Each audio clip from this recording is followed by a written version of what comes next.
Drake from the University of Wisconsin. You might have heard of it. And he's going to be talking, I think you can read.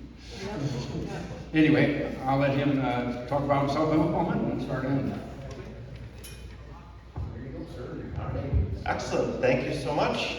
Well, it's so nice to see you. So many of you out here this morning. It's a good deal. I'm going to talk about something that I did in a previous part of my career, and like most university professors, we reinvent ourselves probably every 5 years whenever a new funding cycle comes out and we start looking for new money. So most of what I do and what I've done throughout most of my career is urban ecology, but I had a stint where I was looking at impacts to flying wildlife, primarily birds and bats, from wind energy.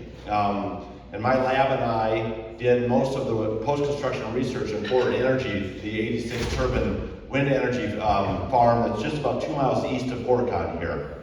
So before I get into this, I want to thank a number of people in the lab. Reagan, Steve, and Mike were all graduate students with me, and Janan and Julie were postdoctoral researchers with me. And what I'm going to report is most of what they've done, is most of their hard work. I just kind of tagged along for this. So talking a little bit about just how much wind is out there in terms of wind energy capacity in the United States, and just to set the context for this. So as you can see in this upper left-hand graph here, most of what we get in terms of energy sources for the United States is non-renewable. But about 10% of our renewable energy portfolio across the United States is wind, and about 4% is solar. Wind is starting to decline, as you can see here. The blue bars are wind, the yellow bars are solar, so solar is on the increase. Wind is starting to decline, mostly because of President Trump and his preconceived, mistaken notions about wind energy. And so because of that, the wind energy production has, in terms of producing new wind energy farms, has really declined quite a bit. But solar's on the upswing.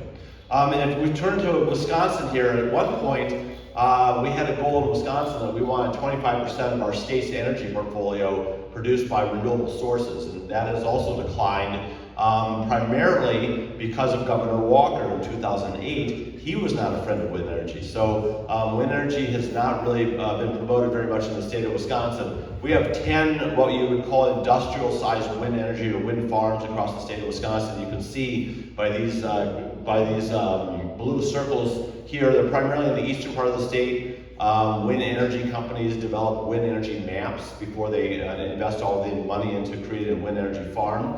And so this is where the windiest part within the state is, and that's why those wind farms are there. The newest wind farm is down here in Grant County. It's I think a 29 turbine wind farm that was developed in 2023, but that was the first one that's been developed in Wisconsin since 2011. And there's not a lot of wind energy that is in the docket to come online here in the state of Wisconsin. However, even though we are declining in the wind energy portfolio, wind is obviously has got tremendous benefits. It has got no water pollution, no air pollution. Once the turbines are built, obviously there's some consequences of manufacturing the turbine itself, delivering the turbine from the manufacturing center to where the turbine is going to be installed. But once the turbine is installed, it really is pretty green energy, and it does not have a lot of negative consequences on the landscape. Nationally, there's about 300,000 jobs that are supported, not only in developing the turbine itself, all the infrastructure, the mechanics, the electrical systems, but also installing and maintaining that turbine and that wind farm. And something that's really interesting is that most of these wind farms, especially in the Midwest, are set on agricultural lands. And so this is a really good source of off-farm income. Most turbines are good for 20 to 30 years. And so if you are a person who owns ag land and a wind energy company approaches you, you could get between $5,000 and $8,000 annually per turbine. So as long as that turbine is standing on your land, you're getting $5,000 to $8,000 a year per turbine. And some farmers may have 10 turbines on their property. So that's a pretty good chunk of off-farm income, which is a nice benefit to wind energy. One thing I want to talk about, jump down to social implications. We talked about the ability to make some off-farm income. However, in some of these small rural communities, wind energy is starting to kind of rip these communities apart because not everybody is in favor of wind energy. primarily because there's some concern, so far unfounded, there's nothing in the scientific or medical literature that supports the fact that wind turbines make people sick, but a lot of people, I shouldn't say a lot of people, but some people think that because of the flicker of the turbine going around and around and around, the shadow flicker, that it has an impact on our human health. And again, it might, but there's no science to support that at this particular point. The other issue is people don't always like to see the turbines. And so if you are living next to a farm that's got 10 turbines on that farm, and you think turbines are unsightly, you don't have any power to say, I don't want those turbines in my backyard, because you don't own the property the turbines are going on. So there are some issues from a social standpoint that people are concerned about. But the other issue is that there's a lot of concern, and there has been ongoing concerns about the impact of flying wildlife, and again, primarily birds and bats.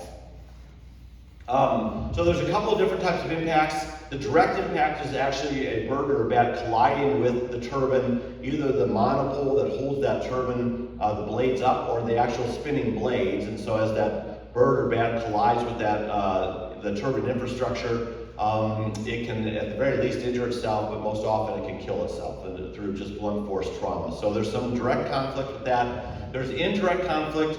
This is primarily where once the turbine is built or the wind farm is being put is operational, that there's some research that birds and bats are avoiding that area. So if that's an important nesting area for birds or bats, or a roosting area or feeding area or something like that, that can have at least a localized and short to mid-term impact on the population of that whatever species that's being affected. And then there's very short-term issues with habitat modification. When they come in to actually build the turbine, to install the turbine, they have to build infrastructure roads in. All of the electrical infrastructure is undergrounded, so it usually gets undergrounded from each turbine to the nearest substation. So there's not overhead lines that is creating a problem. But there is an issue where they're actually disturbing the land as they build that turbine. And again, that's a very short-term impact, and once that turbine is built, it has a very small footprint or impact on the land, so that habitat modification ameliorates or goes away relatively quickly after the turbine is installed. Just to give you a little sense about where we are located, we're here in Dodge and Fond du Lac County.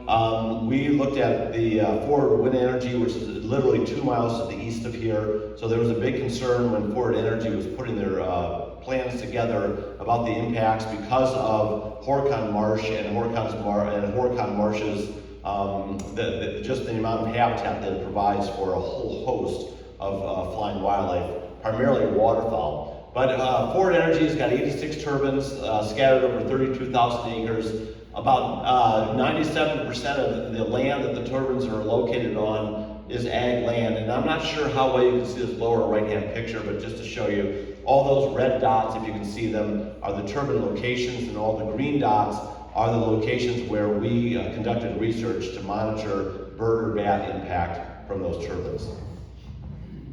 All right, so I want to share a couple of studies that we did with you. As I mentioned, there's direct impacts and there's indirect impacts. So we're going to start off with direct impacts. And I want to just share this with you. If you can look at this as avian versus bat mortality, the 18% wedge, that darker blue wedge, is birds. The rest of the pie is bats. So bats are much, much more impacted from a collision standpoint or from mortality standpoint than birds are. Birds can pretty commonly fly around the turbines.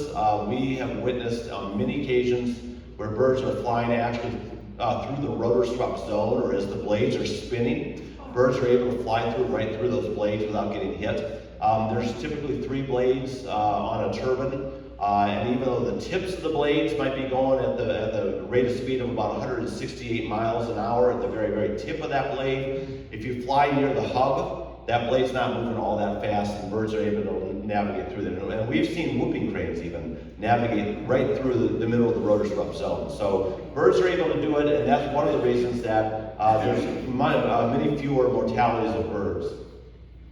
So I want to share with you why we think that bats are getting killed much more frequently than birds. And this was some research that was done by one of my graduate students, Steve Grotsky. So if you want to look at this, It's in the Journal of Mammalogy in 2011. Unfortunately, this is not a free access publication, so you will be able to pull this up on Google and see the abstract, but you'll have to buy the article if you want to see that. Or if you want to email me, I'm happy to share the article with you via email. But if you want some more information than time allows today, I would direct you to this study here.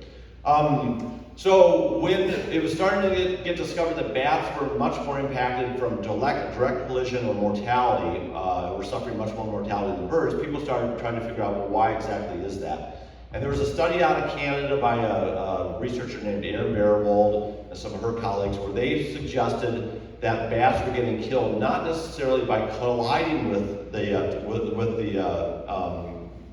infrastructure, either the monopole or the actual blades, but they were getting killed through barotrauma. And so what happens when these blades are spinning, on the front side of the blades, you have high pressure, and on the back side of that blade, you have a drastic pressure drop and you have very low pressure. And bats are also able to fly through that rotor zone as those blades are spinning, just like birds are, and can avoid getting hit by those blades. But what Barrowald and her colleagues were suggesting is because of that drastic pressure drop between the front and the back of the blade, what's happening is the bats flying through that pressure drop, bats' skeletal infrastructure is not as strong as a bird's skeletal infrastructure.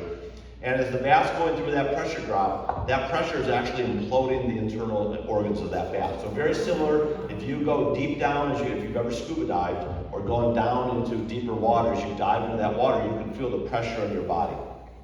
And so it's imploding that bat's body. And so that's what Barrowald and her colleagues were suggesting, is bat mortality is simply not from them actually having blunt force trauma and colliding with the turbine or the monopole, but it's just this drastic pressure drop that is imploding the internal organs and killing the bats that way. So we wanted to investigate that and see if that was actually what the case was. And so we used all these different vet diagnostics, and if you look at this paper that I just talked about in Journal of Mammalogy, we had a number of veterinarians who were helping us dissect all of this. But we collected a bunch of different bats, and we performed histology on them. So we took samples of different tissue samples of their ear, of their lungs, of different internal organs. And what we found is that there was likely some form of barotrauma going on. And so if you look up in this upper left-hand picture here, 3A and 3B, so we're going to look at the two upper pictures there. Those are both pictures of lungs of a eastern red bat. So the picture on the left is a normal, healthy lung, okay? The picture on the right is a lung of a bat that has gone through that pressure drop, and that lung is essentially all the cells have imploded. They've blown up in that bat. So there is definitely trauma to the lung tissue of these bats that are going through this pressure drop. The lower two pictures are pictures of a slice of a bat's ear. And so this picture on the left is a healthy, normal bat ear. So you can see the middle membrane, or the inner ear membrane here. Over here, this middle ear membrane is actually ruptured. And then you can see, I don't know how well you can see it because the lighting's not so great, but this other arrow right here is showing a bulge in the eardrum, where the eardrum is actually about to rupture. It hasn't quite ruptured. But this has serious implications for bats who are flying wildlife, and they capture insects on the wing. So if you don't have good inner ear structure, obviously you're not going to know which way is up or down. And so there were some serious implications based on what we found here. The other thing that we would find in bats is that we would find broken bones. And so broken bones is not necessarily a consequence of barotrauma, but that would suggest that these bats are actually colliding with something hard, either the turbine blades or the monopole itself. And so we went and found, we would go and search all these different turbines. We'd randomly select turbines to look for dead bats and dead birds to monitor the amount of mortality that was going on. And when we find bats, we would see broken wings and broken bones in some of the bats. So we decided to figure out, are the bats actually are they breaking their bones because they're hitting part of the turbine? Or are they breaking their bones because they're experiencing barotrauma? And as they fly or drop from 100 and some feet in the air down to the ground, it's that impact on the ground that's actually breaking their bones. So we went to the Dane County Department of Health, and we asked them for, I think we asked for 25 bats that have been submitted for rabies testing. And so when they test the rabies, they have to actually take the brain out, slice the brain, test for rabies, but the rest of the bat's body is intact. So we got those 25 bats. They were all bats representative of the type of bats we were finding at the wind farm here. And this is Steve, but he went up to the top of the nacelle, or the top of the wind turbine, and he dropped each of these 25 bats off the turbine top, one at a time. And before we dropped each of the bats, we x-rayed every one of those 25 bats to see if they had broken bones prior to us dropping them, and then we collected them after he dropped them and re-x-rayed them post-drop. And so here's what we found with some of our x-rays, is that if you look at the upper left-hand picture here, you can see where the arrow is, that this bat has got its left wing, shoulder has been totally dislocated from the body. Okay, so that's one example here. B, the upper right-hand picture, if you look up where I think somebody said there was yeah, here, I'm gonna try not to put somebody's eye out with this. Okay, so if you look up here, that's the jaw of the bat. That has been broken, the jaw, the facial structure, facial bones there. Here is a arm, wing bone right here. You can see a complete compound fracture where it's just totally separated from the bone. And then you can see the same thing here. We've got right here a total shoulder separation, and we've got a compound fracture right here. So clearly, these bats are suffering some kind of severe impact to their skeletal system. So what we found out is that through the radiology, through the x-rays, is that about 75% or a third of the, 3/4 of the bats we were finding actually had at least one broken bone. Visual inspected, if we were just to look at those bats, we would miss about a third of the broken bones of all the bats we would inspect, because it would be hidden in the skeletal tissue, or we wouldn't see it without that x-ray. So there's a pretty severe amount of skeletal damage going on as these bats are colliding with the turbines. Fractures of the wing were the most common, and no fractures of the hind limbs, which would suggest that these bats, as they're flying, they're actually flying and running into with the anterior part of their body, the front part of their body. They're actually hitting that turbine, either the monopole or the blade. And a lot of people say, well, bats, don't they have echolocation? Can't they echolocate, and can't they understand that these turbines are there, because these turbines are just gigantic things? And they obviously know that the turbines are in the landscape, but somebody did a physicist did a quick back of the envelope analysis, and based on the average speed of the turbine blade, especially as you get out toward the tip, that bat would have literally less than half of 1 second to react or to divert from the path of that turbine blade. So the issue is there's just so much going on, and it's so quick that's going on, that the echolocation can't keep up with how fast those blades are spinning. So that was a pretty interesting thing there. But the fact that we're seeing so many broken bones in these bats, I mean, 3/4 of the bats we were finding broken bones in. And that is not a result of barotrauma. That's a result of them directly colliding with something very hard, like that monopole that's holding the turbine blades up, or the turbine blades themselves. So what we found is that barotrauma and direct collision, both of these are resulting in a high number of bat mortalities, and so it could be concurrent. There definitely was some direct evidence there was definitely evidence for direct collision, because of all the broken bones and broken skeletal parts we were seeing. Definitely some evidence for barotrauma based on the lung tissue and the ear tissue that we saw through histology. So most likely it's a mixture of both, but we kind of refuted Baerwald et al.'s suggestion that it's just simply barotrauma that is killing all these bats. It's a mix probably of both barotrauma and direct collision. So one of the things that was really interesting about this, and that we put out in the literature here, is that over half the bats had significant ear damage. And so this can obviously, as we talked about, because bats is so critical that they're flying and they're on the wing catching insects, that's how they eat and drink, that without an operational ear, it obviously is going to affect how they navigate, how they fly, how they feed, how they live. And that can be a big issue. So also those bone fractures affecting flight, and a number of cripples. So what's happening, what we were suggesting in this article, is especially because of the ear damage, that there's probably a lot of sublethal effects going on, so that these bats aren't getting killed right away. So they might go through that pressure drop, and it will have an impact on them that's going to kill them eventually, and it will kill them maybe the next day or even later that day. But they're able to get out of the search area where we're searching, so because they're able to fly far enough away that they are found dead outside of our search area. And so the way that people usually determine mortality is you determine a search area around each turbine, and you go out and systematically search that area. If the bats are falling outside of your search area, obviously you don't see them. And when we go then to estimate the amount of mortality, we are underestimating mortality. And so that can have a serious impact on population studies, especially with white nose syndrome that bats are also suffering from.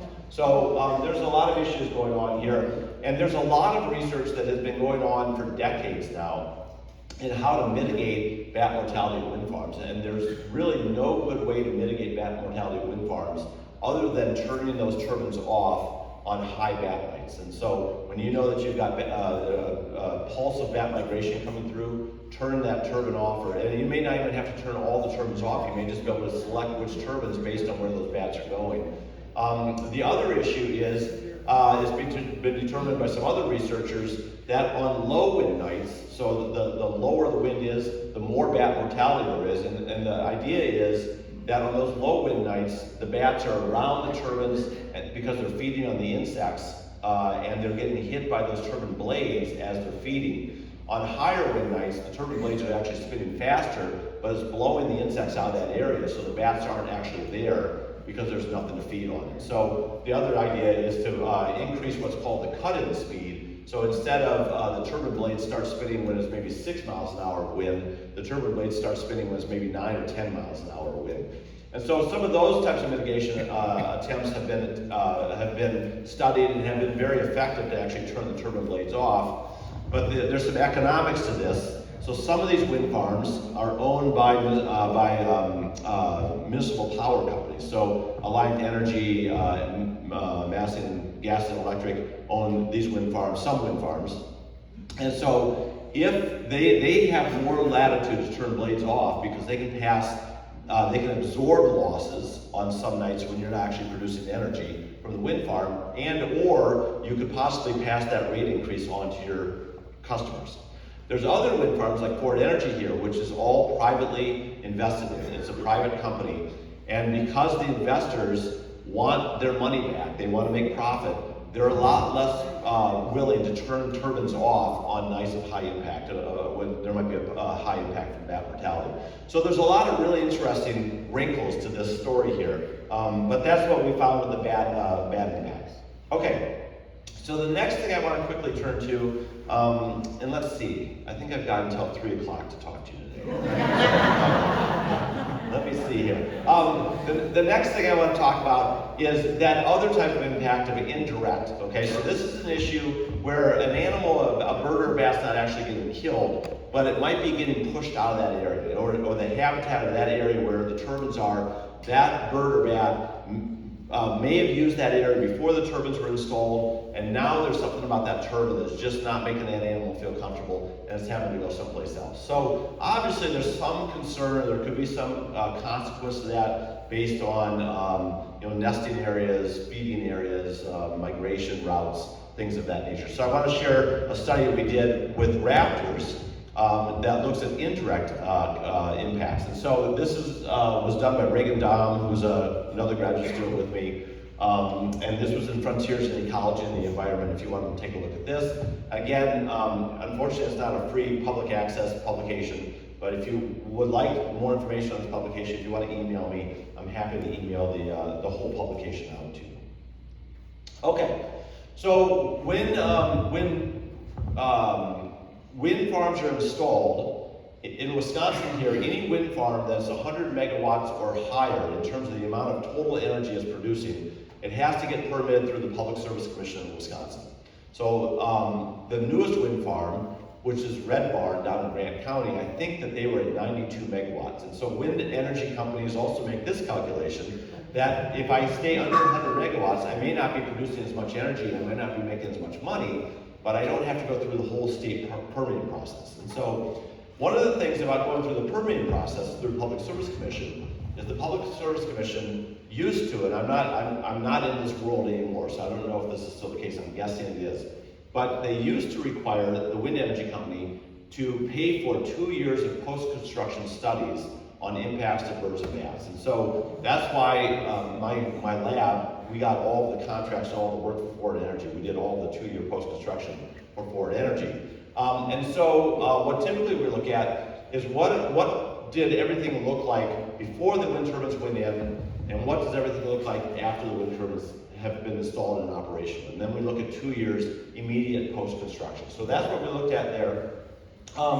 And we wanted to look at pre and post-construction. So typically, it's always that 2 years immediate post-construction. And I'll tell you why we did this. But what Reagan did is she looked at Raptor use at Forward Energy 7 and 8 years post-construction, not just those first. We had done the research already in the first 2 years post-construction. Reagan looked at it 7 and 8 years after post-construction. Okay, so here's what we found. Let me explain this graph to you a little bit. The yellow bar there is 2005. So there was a environmental consulting firm that got contracted by this wind energy company, by Forward Energy, to come out and do a lot of the pre-construction studies. So typically with pre-construction, somebody goes out there and they will do a number of bird counts and raptor counts, and sometimes we'll put up like a bat monitoring device around where we think the wind farm is going to go, where the proposed boundary is. And so within and outside that proposed boundary, somebody will go and do pre-construction studies to understand, well, here's the baseline in terms of birds and bats in the area before the wind farm got installed. So that's what you see here in 2005, is that's what the relative raptor abundance. So this is number of raptors per hour on the y-axis.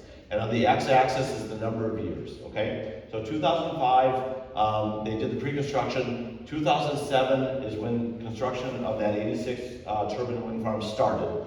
And then 2008 and 2009 is when we came in and we did the immediate 2-year post-construction study. And as you can see here, that the number of raptors per hour dropped pretty significantly. And as a matter of fact, that was a statistically significant drop in the number of raptors per hour after the wind farms got installed.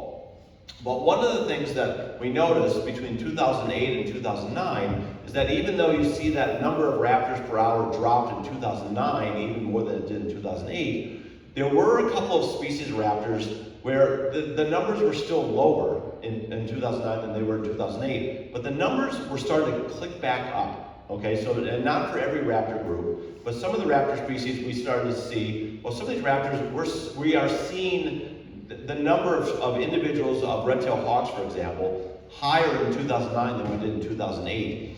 What you're seeing here is all raptors combined. Okay, so that's why you see a drop overall between 2008 and 2009.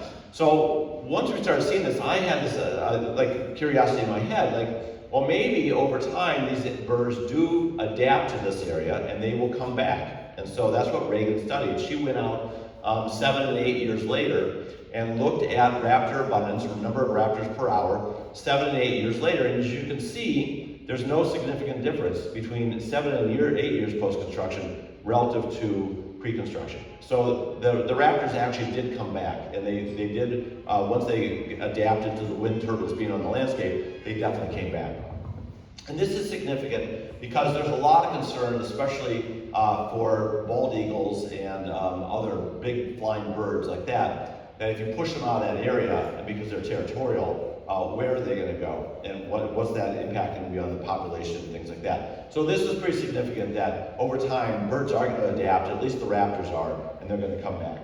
So one of the things that how we studied this is you can see here that that red line, and again, I'm not sure how we can see it, but the red line, that's the boundary of the wind farm, okay? And when they did the pre-construction study, the boundary wasn't permanently set. It was proposed, but it wasn't saying this is definitely where the boundary is going to be. So when the environmental consulting firm went out to set up all of their control and treatment study plots, they tried to set the control outside the boundary of the wind farm. But what actually happened is once they developed the wind farm and changed the boundary, most of their control plots were inside the boundary. So that wasn't doing us any good. And ultimately, we wanted to say we needed to be able to demonstrate that we're seeing this within the boundary of the wind farm, but actually what's going on outside the boundary of the wind farm. And we didn't have the control plots to do that. So actually what we looked at was breeding bird atlas data.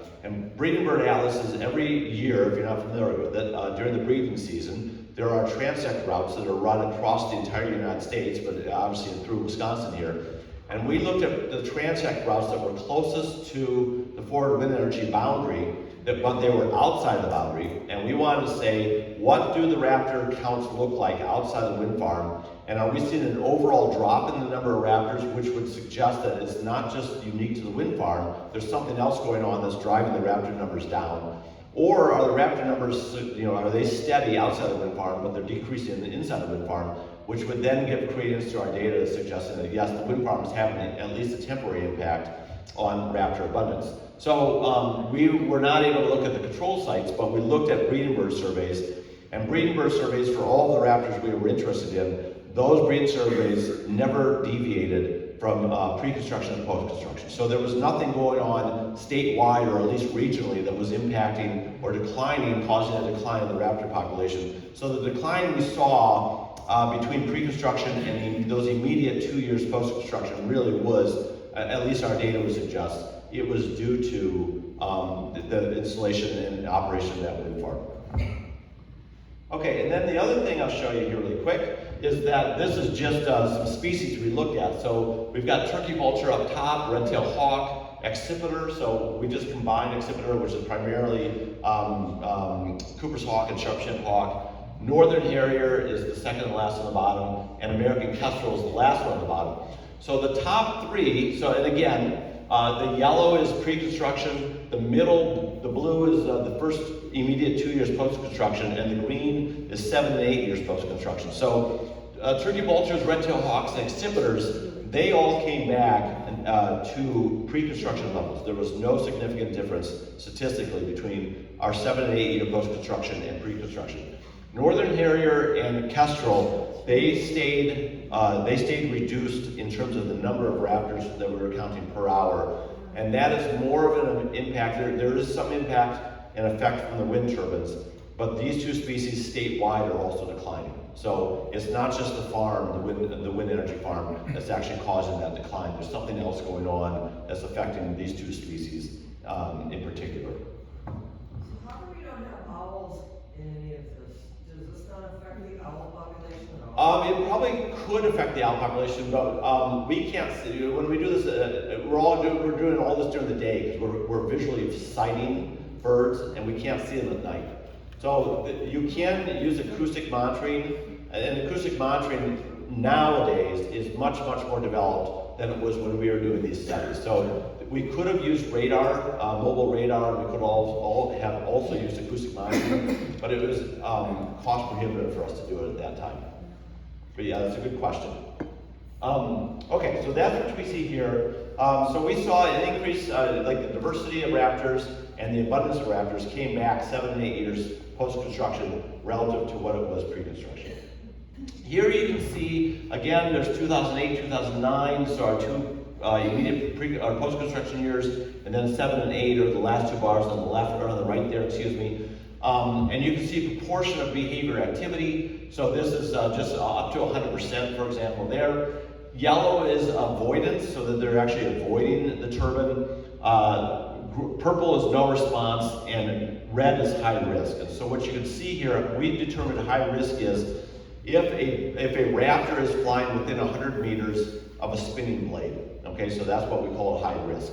So you can see that there was a lot of high risk activity going on that very first year post-construction because the birds, they were still adapting and getting used to that turbine. As you can see as they get used to it, the high risk activity drops pretty precipitously where they are avoiding those turbines or they're figuring out how to fly around them or stay away from the spinning blade. And then you can see again, there's just no response. That purple, the middle part, actually grows or increases as time goes on because the birds are used to the turbines and they're just like, well, I'll just keep on going because I know I can avoid the turbine if I just stay on this path.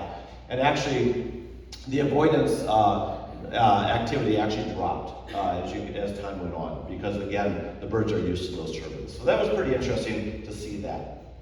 Okay, that is all I have for you in terms of that. I can talk about this forever, but in terms of, I just want to share a couple of different types of studies about what we are doing, what the different impacts look like to different species, different groups of animals, things like that. But I will say this, just as a closing thought, is I will put my cards on the table. I am a huge proponent of renewable energy. Big believer in it, and somehow, I'm a guest like all of you, when I turn the light switch on, I like the light to go on every single time. And if we want that, if we want to continue to meet that expectation, we've got to produce energy somehow. And so we've got to figure out, are we going to use fossil fuels, even though it doesn't have an impact, necessarily a direct impact on flying birds, but it has an impact on the environment in all sorts of different ways, climate change and health and all sorts of other things like that? Or do we want to figure out how we can mitigate some of these impacts from renewable energy, which I think, again, is a better energy source for all of us overall. So somehow we've got to figure out what evil we want to live with, and figure out how can we mitigate all the negative consequences from that evil to the best we possibly can. But I think renewable energy is the way to go, even though there are obviously impacts to wildlife, and there are some impacts to some other parts of the environment as well. But I think it's still on the up and up. I think it's still better than fossil fuel, but that's just me. Okay.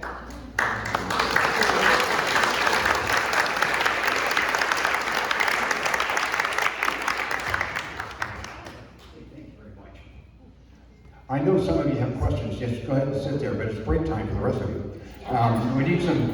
We need some thought for donations to the breakfast display there if you're